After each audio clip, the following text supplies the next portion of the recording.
But when your child is born, you will for the first time in your life understand what unconditional love is. And it will humble you. Cultures where you have to kill a lion to be a man, or these great feats of strength. We don't have a defined moment in time where we become a man. Can I drink breast milk? Should I? That phase of it all for me is a little bit like Vietnam. I mean, it's I'm sure it's etched deep in my memory somewhere, but I don't recall it.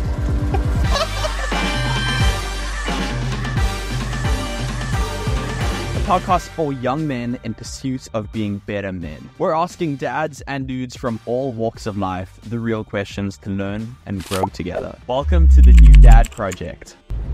Welcome back to the New Dad Project. Today my guest is James Cummings. James is a lawyer, a business owner. He's a husband and a father to 2 boys in college. He's absolutely hilarious. He feels and thinks deeply. He shoots you straight and, in his words, only gives you BS from the heart. James thinks critically yet openly, and he communicates really intentionally. I met James on a workout, and following that we took a couple of years taking different stabs at various business ventures. James has backed me at every turn in the road, and he's doing so today once again. He's a trusted friend and mentor to myself and many others. So today we get the privilege of hearing from James on all things on being a better man. Let's get into it. So James, thank you again for agreeing to this. Yeah, we get to talk about the good stuff today. Yeah, we do. We sure do. We're going right past the business stuff, right to the heart of it. Yeah. The stuff that matters. That's right.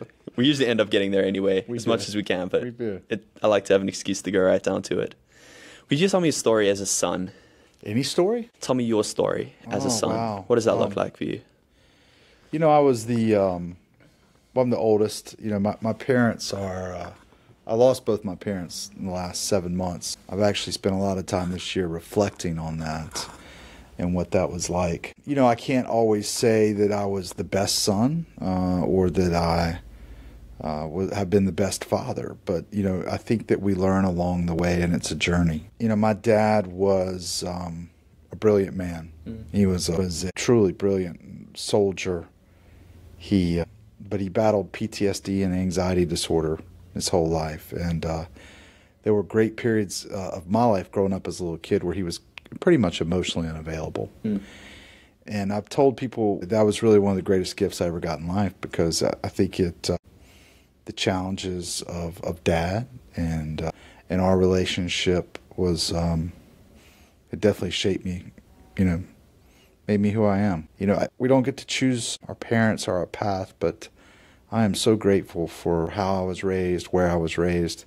My life's been full of so many blessings. So I don't know that I have a concrete short story for you, but I'm willing to go down any of those roads you want to. So, when did you develop an awareness of that gratitude for the way that you were raised? I think the way we frame our life, or the way we look back on our life, is it's interesting, Jack. It's I think that it's weird.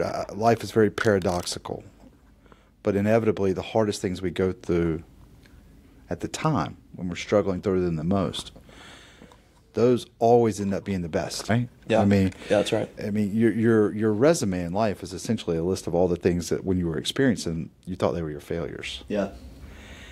And when I look back on being raised, or as a son, probably some of the things that I thought were difficulties with my parents, or really with my dad, our relationship, you know, I'm super grateful for now. And I know that he loved me greatly, and he really did instill some great values in me, what was important. And so but it's not a clean picture. It's not something that I think everybody that has family knows that it's infinitely complicated, right? Yeah. I mean, there really is no true Leave It to Beaver scenario. Right. And so, but I think it's important that we to really understand what kind of dad we want to be, we have to reflect on what our father was like. And so your question is interesting. You know, tell me a story about being a son. Well, I could tell you a story, Jack, about going camping or going fishing or playing sports. But, you know, ultimately I was lucky enough to grow up in a house with 2 parents, and I knew both my parents loved me greatly. They supported me. They encouraged me. They talked to me about the importance of education, work ethic, and so I know that I was blessed beyond measure. Any quarrels I may have, you know, I'm sure as with distance and history will look silly, but there's no greater journey that you're ever going to do, though, than being a dad, man. Why? Because it's life longing for itself. It's everything comes full circle. You get to take the things that you liked about the way your dad raised you and do that. And then you get to, as we're so apt to do, take all the things you didn't like and try to be better. And along the way, you'll discover that despite your best efforts, your dad had it right and he had it wrong, just like you. Yeah. And we're all just doing our best. You know, it's there's no field manual here, brother. It's just live bullets. Live bullets. But kids are resilient. Yeah, You're not going to mess them up in a day. Yeah. Can you tell me your story as a husband? What does that look like? I met my wife in the fall of '98. Okay. We met in law school. That's when I was born, fall of '98. Wow. That's perspective right there. Wow. So had we made an early mistake, could have been ours. Met her in '98. We got married in '01. My wife is wonderful. She picks up where I put down. She's good at all the things that I'm not. Together we make a good team. She's detail oriented. I'm big picture. She follows through. I come up with the ideas. She's very practical. I tend to be theoretical. So it's been a great marriage. I will tell you this about marriage. I'll tell anybody listening. You will marry someone because you share the same values. You'll fall in love with them, you know, based on physical looks. But you'll pick your spouse because maybe you want to have kids, or maybe it's where you want to live, or maybe it's work-life balance. But just because you share values, you will stay married when you learn to appreciate the differences. And the longer I'm married, the more I appreciate how my wife is different from me and how that makes us complete. How do you do that? Is that How do you learn to do that? How do you learn to appreciate those differences? I think you just have to pay attention to who you are, and you have to learn and know yourself, and you have to talk about it, and you have to realize that each one of you has a way of going about it. And, you know, really, I mean, you know, marriage begins with the vows, but that's like training camp. Kickoff for the first game is when the baby's born. That's when things get real. Right. That's when things get real. And so, you know, and you're just so scared as a parent. So it's the act of repeatedly having to accomplish things where you figure out who's good at what. Yeah. And learning to appreciate that is super important. So you're the father of two? 2 boys. Yeah. 20 and 18. 20 and 18. Just good kids. All right. So tell me about you being a dad. Tell me about when they were born. What was that like? Or when Rob, the oldest, was born? Like, did you think that you were in training camp? No. Because it doesn't feel like it, does it? You know? You're scared. Yeah. I mean, truthfully, you're terrified. I remember bringing Rob home, and I don't know why it never dawned on me before this, but I remember bringing him home. We had him in the the little bassinet thing or whatever, sleeping. Yeah. And you'll learn this, you know, with the first baby. There's a lot of activity. I remember thinking that, wow, for the next 18 years, I am responsible for this, for this kid, like feeding this kid, clothing this kid, taking care of this kid. And it was I remember that sense of responsibility, like, whoa, this is on me. I mean, I think you're terrified. I know you're exhausted. You don't sleep. There's nothing better in the world than raising kids. It is life's greatest journey. Now, it ain't easy, but there's nothing better. I don't know. I didn't know if you had a follow-up or anything from that. I'm just sitting here thinking about. And then we had another kid 18 months later, so we had our boys back to back. That was a little aggressive, 18 months apart. So they almost look like twins. It was awesome. But they were best friends. Yeah, was that quite cool to have 2 kids very similar in ages? Yeah, the Irish twins. They're just about Irish twins, exactly. They look the same. Yeah, it was awesome. You know, having them back to back probably wore us out because we were both trying to do professional careers at the same time. We were both lawyering. And so I think having 2 back to back that close and trying to have careers was ultimately why we didn't have a third or fourth. I think we probably regret that now. I think we would, if we could go have a do-over, I think we probably would have had 3 and 4 kids. But at the time, it was just like we just looked at our commitments and we stopped at 2. But we've been super blessed with the 2 that we have. Yeah. What was your favorite range? I mean, you've got the toddlers. Then there's no favorite, man. I mean, there's stages, brother. I mean, there's the...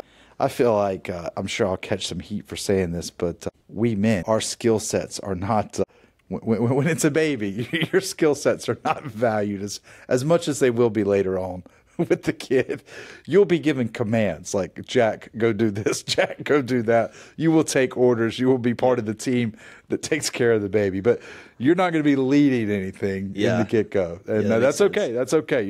It's just the whole thing about a mother and a child bonding, that's real. Yeah. Just be there to support. Be there to support, but it's not your show. Every age reveals things, and there's blessings along the way. The easiest age, I'll throw in a 8 to 10. 8 to 10. Okay, I've heard that. Self-sufficient. Yep, but not just before the... Yeah, just before hormones enter the picture. just before things get moody. You've got two pretty great sons. I know them both. I'm getting to know both of them a little bit better as I see them around. How does it feel 18, 20 years later, after looking at that little baby in the bassinet and knowing that, hey, they're actually, I know you're still their dad, you're their friend, that's always going to be there, but they're out the house now, right? How does it feel like you've just gotten, I've actually known you long enough that I saw you just getting out of both of those kind of rotations. How does it feel to be just around that curve? Well, it felt like it went fast. It certainly felt like I didn't enjoy it enough along the way. Mm-hmm. I'm not sure that it's possible not to have those emotions looking back. Yeah. You'll hear all these adages, I'm sure, as you're doing this podcast, but that whole thing about you never know when it's the last time they're going to come up and hold your hand. You never know when it's the last time you're going to give them a piggyback ride. You never know it's the last time they're going to ask you to throw them in the pool. Those moments don't come with a warning label. That's right. The thing that you have to do is you have to be present all along the way. You really need to try and be present with your kids and meet them where they are at that moment. Each age has a gift to be unpacked. You know, when they're young, seeing the world through the wondrous eyes of a child, innocence, the humor, everything's funny, their comments, it's a blessing. And then, you watch them become independent and overcoming fears like riding a bicycle or climbing a tree.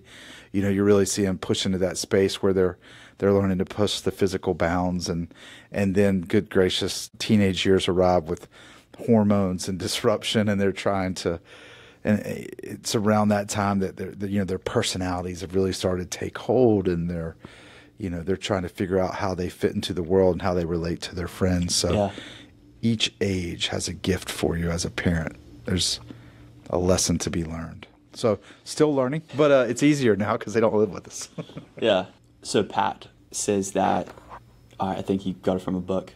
Parenting is split into 4 phases. For the first few years, you're a caretaker, and then you're a disciplinarian, and then you're a mentor. So I guess from 4 to 12, you're a disciplinarian. 12 to 23, you're a mentor. He says around like early 20s onwards, you're a friend. Has that been your experience with your boys? You're kind of in that. Yeah, I think I'm actually transitioning into that this summer. I've been blessed. One of my kids came home to live with us for the first part of the summer, and we really have enjoyed just doing things together, more so than when he lived with us.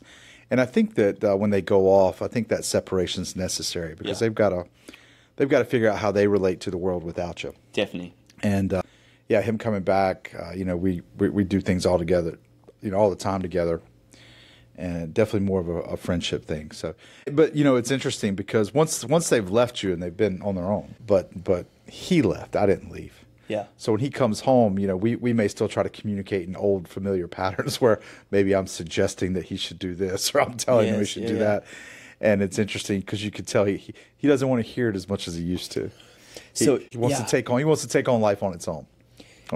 That's so interesting. So from a kid's point of view, I recently went through that, right? Left my parents' home, and then I come back. I've now got a wife. I've got, You left. They didn't leave. Exactly. I left.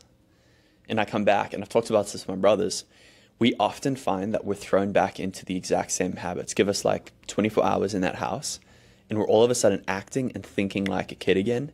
And it's very strange. Like, does that happen from a parent's point of view? Yeah, I don't think I've got a good, we haven't had both of them back yet. So it's except for, around Christmas this past year. That'll be interesting to observe. I think that when you get 4 people together that have spent as much time together as a family, and then people go their own separate ways, I think when you come back, it would be natural that there's rhythms. Well, there would be assumptions made based on how each of us used to be. Right. We don't recognize that we've all grown since we kind of split up. And so I still think of my kids probably as when they left home for college. Yes. But that's not who they are. They're 2 years into this, a year into this. They've changed, they've grown. And so those habits and patterns, it'll be interesting to see how that plays out. Yeah. Does it feel like catch up? Oh, like when they come back, catching up? You're playing catch up, or is it? No, it's not. It's great to see them. I mean, it's honestly as much fun as we've ever all had together. It's really awesome.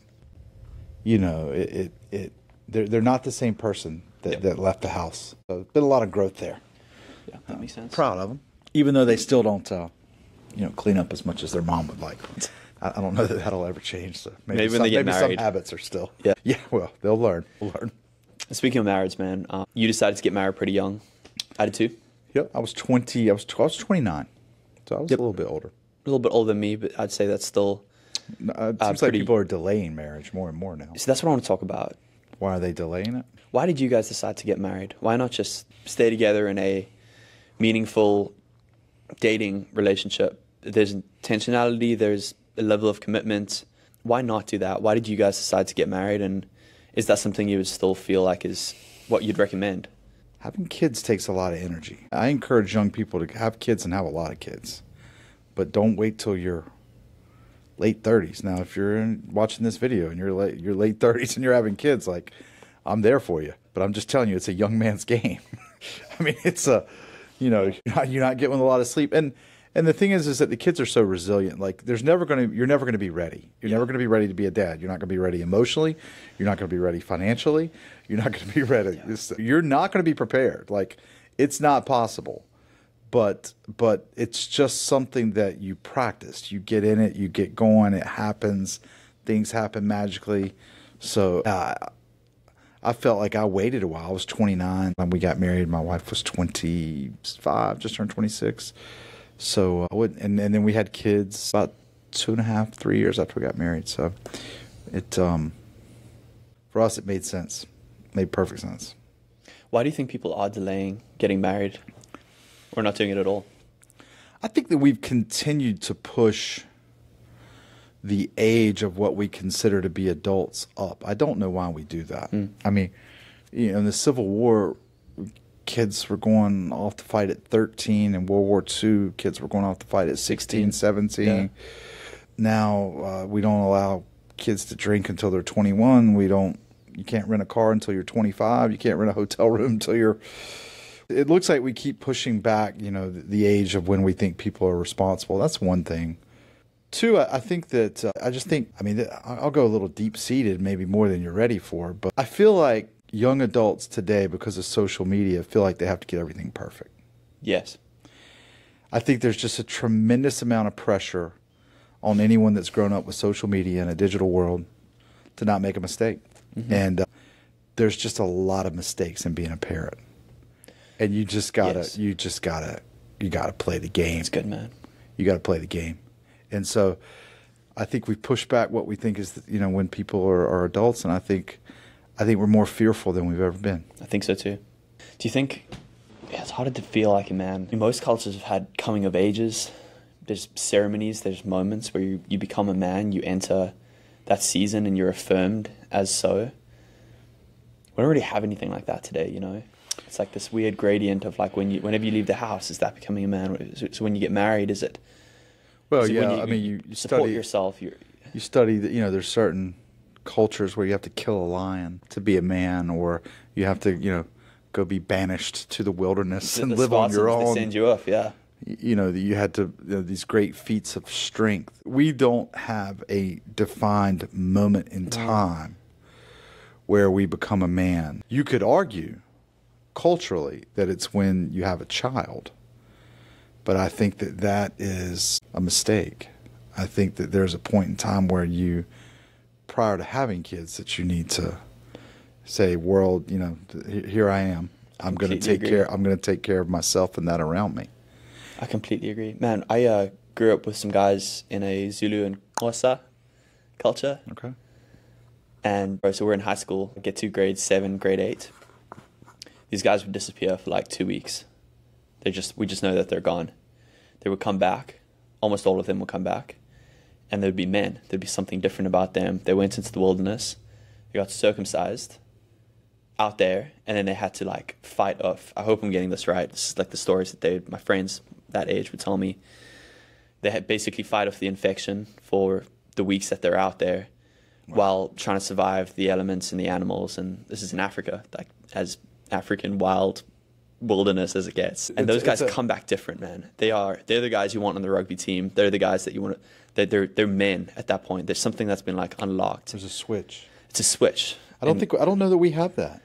I don't think we ever really do. At least not, in America or in the culture right now, that defining moment of manhood. I don't know I don't know what that moment is. I think if you ask everyone that question, you're going to get a lot of different answers. That's true. Is it when they leave home? Is it when they go off to school? Is it when they graduate from college? Is it when they get their first job? Is it when they're self-supporting?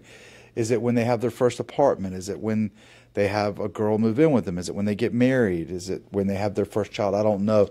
I think that answer is a little bit different for everyone, but I think that's a little bit of a problem, because when do we start viewing you differently? And what does it mean to view someone as a man? What does that mean? And I feel like obviously the main thing that happens in that transition is the individual understanding that transition from childhood to manhood, or recognizing that, because that's a big deal up here, and then responsibility starts coming from there. Yeah, it's on me. It's on me. But it's initiated by elders in the culture, I feel like. Think about all these things. They have to be the ones to initiate that, say, hey, this is coming up now. You're in this season, and you're going to be in this season, and that's what it means. We're going to show you what that means. You're going to earn that. There's going to be a little bit of hardship. Initiation, coming of age, the one thing they share in common is there's that hardship, right? So I guess my question is, do you think that we can start curating this as dads? I'm not meaning like get weird and like send our kids off into the wilderness. Maybe, I don't know, send them to shack for a few days. But like, can we, actually my dad sat me down at 13, and he took 4, I believe, of the best men that he knew. They were all in my life as well, ranging from like 30 to 70 at the ages of the guys in the room. And he asked each one of them to prepare something, and they spoke into my life. My dad said, Jack, you're becoming a man now. You can now impregnate a girl. You can now, you're going to start experiencing these things in your body, in your life, in your mind. Like you're starting to become a man. For me, it was almost a bit of a moment where, I guess looking back, he was maybe being proactive about, as an elder or as a leader in my life, telling me that there was that change. Yeah, he was asking you to accept that you were now responsible for your decisions. Yes. He was passing that to you. And you'll notice, along those lines, I remember telling my kids when they got their driver's license. Yeah, that's a big one. Well, I explained to them, I said, listen, you're 15, you're turning 16, you're getting ready to start driving a car. And this really is, in many ways, the first time in your life where every single day you're going to be engaging in an activity where, if you're not responsible or careful, you could end someone else's life. You could get in a wreck. You could make, I'm not trying to be too negative here, but you need to understand that the freedom that I'm giving you to drive a car comes with great responsibility. And you need to understand that your actions and that responsibility are intertwined. And I think what your dad was doing when he brought those 4 guys into the room is he was trying to pass to you, that responsibility of your decision making as you move forward. Yeah, I think he was. I'm sure, and also giving very practical advice. Yes, I'm sure it was interwoven. It was. Yeah. Don't you wish you had that video recorded? Yeah, I do. Because I promise you, they wrote it down, but I got to find it somewhere. You heard something at 13, but at 18 you would have heard something else, and at 23 you would have heard something completely different. Those messages, right. That whole thing about when the student's ready, the teacher will appear. Exactly. Yeah, what you heard at 13 or read at 13 would be different today, brother. Yeah, it's true. I think you'd be like, oh my God, I can't believe he said that. Yeah. But life hadn't prepared you to perceive that moment. With the eyes only see and the ears only hear what the brain's looking for. Yes. And at 13, I can imagine that you were not thinking about what you are right now, which is, oh my God, how can I be the best dad I can? You were just thinking about I got to have some adventure. Yeah. I would have loved to have that written down. Or I think I do somewhere. I've got to dig it up. Might be my dad might have it, actually. You need a little reread. It's going to be like reading it for the first time. Exactly. It 100% would.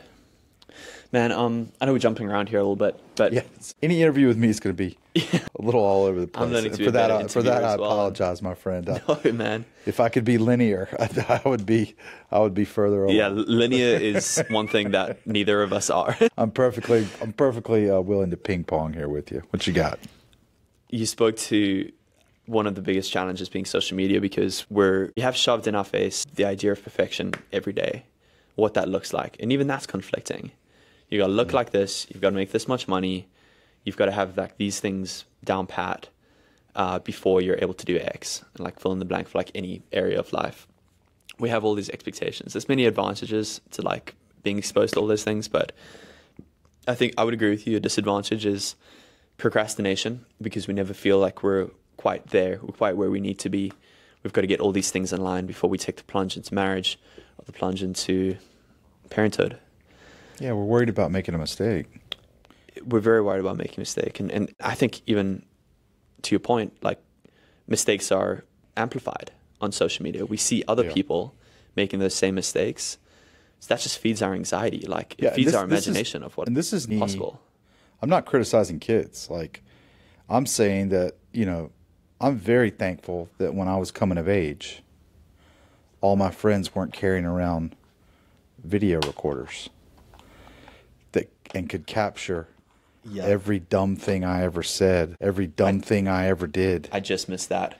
And so these kids today, their anxiety is justified because a mistake that they make could be amplified and captured forever. Literally, it could go viral. And so we're making them more conservative. They don't even know it's happened, because they don't know any different. That's the normal for them. They don't understand what's been taken from them, which is the freedom to screw up. Yeah. Which is the freedom to make a mistake. We've stripped that from them because we've given all of their friends a camera and said, here, when your buddy does something stupid, make sure you record it. But not only that, make sure you put it on this app and share it with all his friends so that you can get likes and everybody can laugh and everybody can see how dumb and stupid your friend is. And it's making cowards of us all. You need the space to be an idiot. Yep. You got to figure out where the guardrails are. Yeah. And kids don't have that today. I really feel sorry for them because we did that. And I don't even think we recognized we were doing that to them. I'm sure we didn't. I feel like on the edge of that generation, like the receivers and the givers of that problem. So as dads, like, what on earth do we do? I've always talked to mine about fail forward faster. Fail forward faster. And what I mean by that is, that you must learn to make mistakes and then overcome it. There is no path between where you are and where you want to get without a lot of mistakes being made in between. So the quicker that you can make a mistake, adjust, recover from it, and move on, and that you don't worry about what other people think, the farther you're going to go in life. And not only that, but if you can build that muscle in your kids, you're creating a mini superhero. Because I think all around you're going to see a lot of timid, shy, scared to make a mistake kids. And I think that if you're willing to lean into the space, I think you can become unique. I love that, man. Build the fail muscle. You build their failure muscle, big time. The other thing too is that when you're learning to snow ski, it doesn't hurt to fall when you're 4. But if you try to learn to snow ski when you're 50, you're going to break a hip. Yeah. So learn to fail when you're young. Yeah, right. Learn to fail when you're young. What are some other challenges you see our generation facing as they... right now we've got a generation of sons that are going to be the next generation of dads. I'm that guy, like, right now. What other challenges do we face from your perspective? I worry about optimism. I mean, the ultimate display of optimism is having kids. What do you mean? Well, I mean that a generation that doesn't feel optimistic about their future doesn't have them. Yeah. They don't believe that there's anything to pass on. Once you have kids, you'll understand this idea that you want to leave the world better than you found it. You want them to stand on your shoulders. You don't want to create hard times and struggles that they have to go through. You don't want them to pay your debts. You don't want them to live in a world that's less safe. I mean, inevitably, we are all hardwired socially to try to make things better. Yes. But it's for our kids. I mean, you can talk about that we do things for society and that we do things for the greater utopian good. You do it for your kids. And so the greatest sign of an optimistic society is that it's having a lot of kids. And so one of the reasons, you asked me about baby this. boom, right? Yeah. Why are you asking me about, why are they having less kids too? Mm-hmm. They're having them later in life. I think they're fearful and I think they're less optimistic. I want to encourage young people to lean into that space, have kids. You'll figure it out. Yeah. Be the greatest blessing that life ever gave you. Hey everyone, hope you're enjoying the podcast so far. So at this point, just a little bit of context. We cut the cameras because I had to restart them. And I just started sharing with James my hopes and dreams for the podcast. And I started asking his opinion. Hey, what do you think? Who is this podcast going to be helpful for? So that's where we pick it right back up. Let's go. What do you think? Like, who's this going to be helpful for? I don't know what rabbit hole you want to go down here, but, it pisses me off that there's all of this bad press about toxic masculinity. Toxic masculinity is somehow this grave problem. Kiss my ass. Kiss my ass. I mean, we need strong men in this world if we're going to be able to build and protect and grow and prosper, just like we need beautiful women that will nurture and support and also grow and help us prosper. There is a yin and a yang to this thing. And if you deny that, I just don't agree with you. I welcome your opinion. You're free to share it with me. But we have gotten so far off base on what we expect from our men, how we hold them accountable, what they're responsible for. And we've got to get back to that. We've got to model and we've got to show what a strong family looks like. And a strong family has a strong man and a strong woman, and together they are doing their best, screwing things up, making mistakes, making the world one day at a time better for their kids. That's how we do this. Yeah. And there's no liberal arts class in some highfalutin gender studies elite university that's going to convince me otherwise. I completely agree with you. Come at me, bro. I mean, let's talk about it. They're wrong.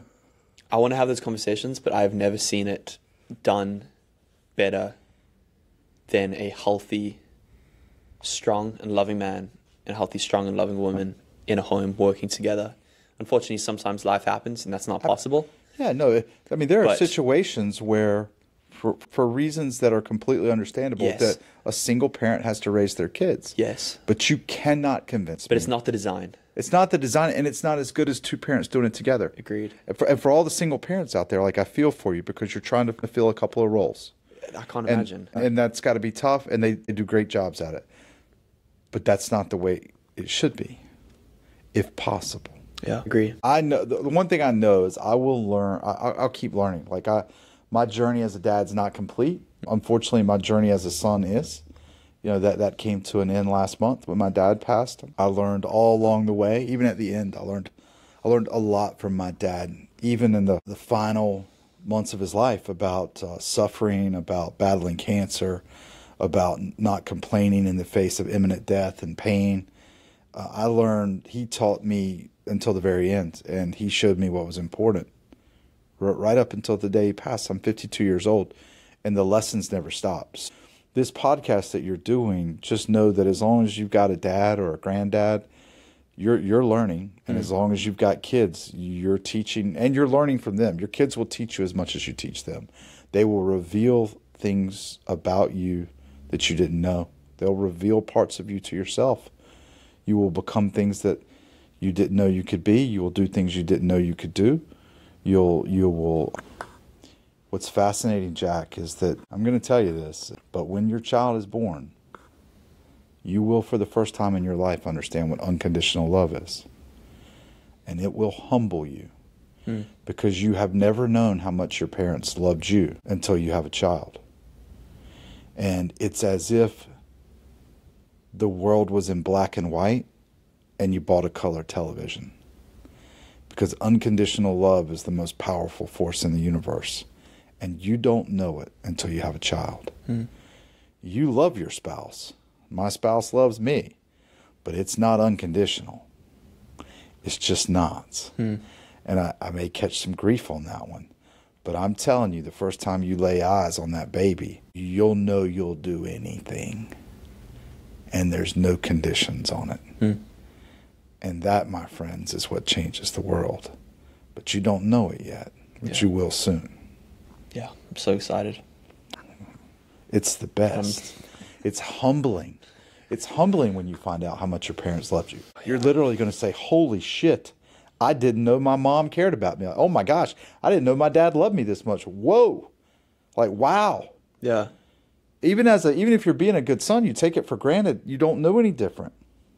But you don't choose your parents, but you choose to have a child. Yes. And in that choice, you're making the ultimate sacrifice of optimism, of hope, of trying to make the world better.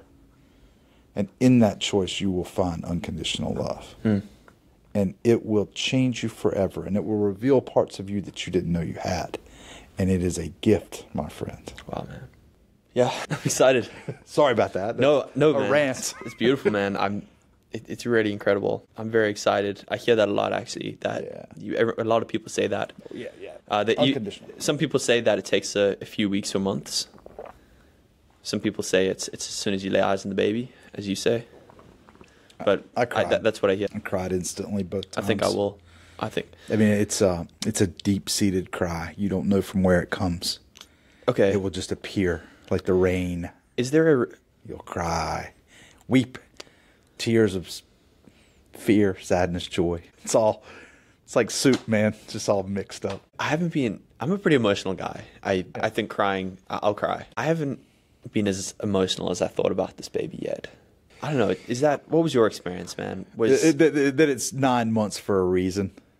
Yeah, there's a bit of a process there. And I feel that. The nesting thing is real. The emotional preparation is real. I mean, biologically. Nesting is real. I can speak to that. Yeah, biological. You need 9 months. And honestly, you're not going to be a whole lot of help. I mean, you're going to help, but I always thought that 9 months for her to have the baby. And then the first 9 months, I felt a little bit like I was just in the way. I was blessed with with my mom and a mother-in-law that were very helpful to us. I will tell you that mother-in-laws make a lot more sense after you have a kid. Is that right? Yeah, because they'll help out. If they help out, you're like, that's okay. Now I love my mother-in-law. She's watching this. I apologize, but mother-in-law, kids help you make sense of a mother-in-law. Yes, I'm gonna have a very, very good mother-in-law. That's awesome. It's gonna be grandbaby number 9, I think. Or so she's an experienced hand. She's a veteran at baby. She'll come in and get you straight. Yeah, she will. She's gonna be the first one here for a few days. Was there any kind of jealousy that you had to navigate between the mother-in-laws? Because I know that they were both in the kid's life at the same time. No, never. They always work together. Okay. Like really well. Like not even never an issue. We're blessed like that. That's good. That's really good. But you're blending families. It's family dynamics, so that's real. It's always tough. Yeah, you got to start picking where you go for which holidays, and that's already been tough. Yeah. So that's been tough since we were engaged. Oh, just wait till you have kids. Like that's. I can't imagine. It's a thing, but you work it out. Work it out. We've got 2 really great mature families, and we've done okay so far. I messed it up 1 year pretty bad, but how have you guys navigate that correctly? Do you have advice for me in that season? I think it's a big deal for most couples and families. What have you guys done right? I mean, I'm not going to give. I would just say that there's a lot of significance placed on holidays. Holidays are habitual. They're things that we want to get right, like Christmas or we're going to go here for Thanksgiving. We're going to do this or that. Do your best. Spread the love. Develop your own traditions, but just understand that holidays aren't life. That's not when life's happening. Life's on the daily. You got to be there for that. Christmas at this grandmother's house or Thanksgiving at that grandmother's house. Those are few and far between. Sure. Don't stress. Don't sweat them. Do your best. Yeah. Do your best and apologize. That sounds it. Man, James, do you have regrets? I'm sure I do. Yeah, every day. Yeah. So how do you regret regrets with being a dad in particular? I mean, Yeah, of course I do. I think I don't want to get confused on the word regret. Let me define that. What do you wish you did better? Well, I worked really hard when my kids were little. Like really hard in business. I was trying to to get going. And there were times when I would leave the house before the kids woke up, and when I came home from work, they were asleep. And my wife bore the brunt of a lot of that, and she never complained. But she had to, because she had a career too, and she was having to pick up all the pieces at home. So I wish that when they were younger, maybe I would have slowed down a little bit. So maybe that's a regret. I think that I'll answer this in a little bit different way. I think my biggest regret would be that I probably worried too much. They'll tell you that what you worry about today with your kid, you'll be laughing about tomorrow. I found that to be remarkably true. Whatever today's crisis is with your kid, it's next Christmas funny story. And, you parent with anxiety, just like, we're talking about kids have anxiety. Well, parents have anxiety too, right? You've got to get it just right. You've got to get the first day of school picture just right. You've got to get the graduation announcement just right, because it's, the whole world can see everything you're doing now. I think I probably, like most parents today, I just worried too much along the way. I wish I would have been more in the moment and just kind of enjoyed it, and maybe laughed a little bit. That's a relief to hear. Yeah, it really is.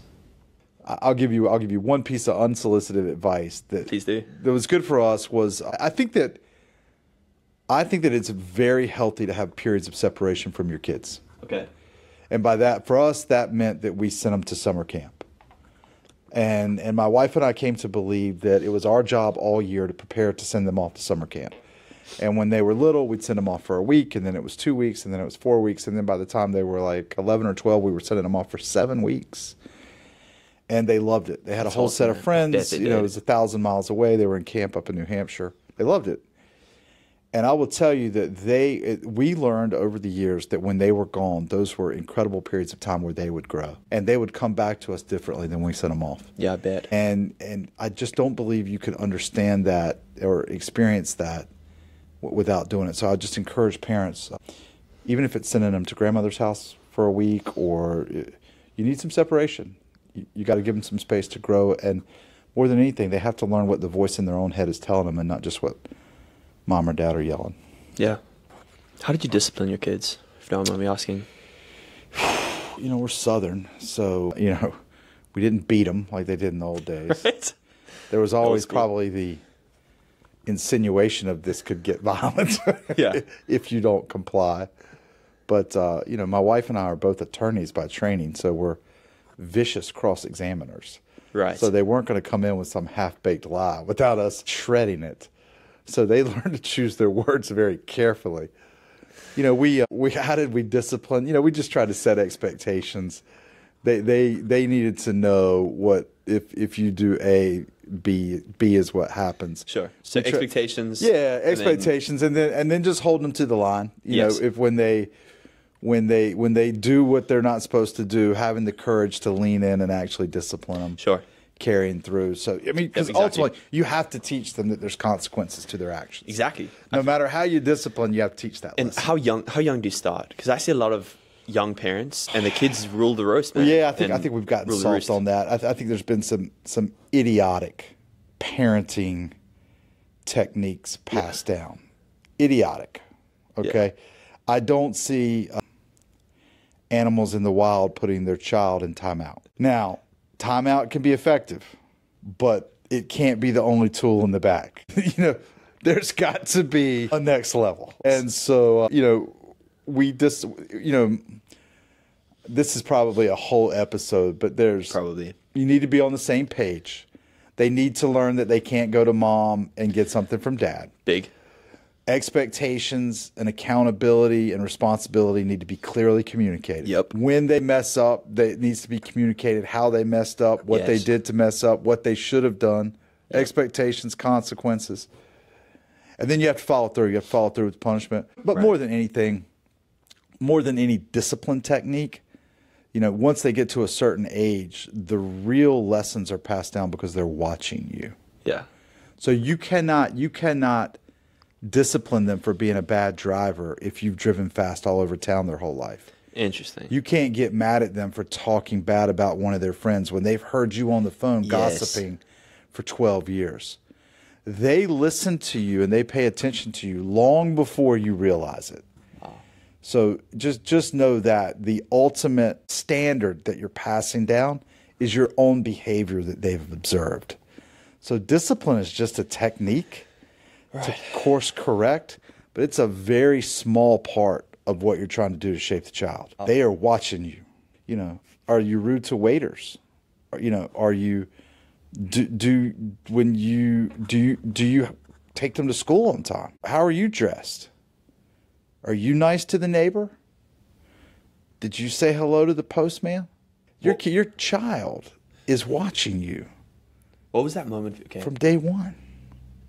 What were some of the things that, like, it was in that process of you becoming a dad that, like, how did your kids make you a better person, right? Because all of a sudden you've got these realizations of, you've got these blind spots, right? And you don't know that you're... Yeah, well, inevitably...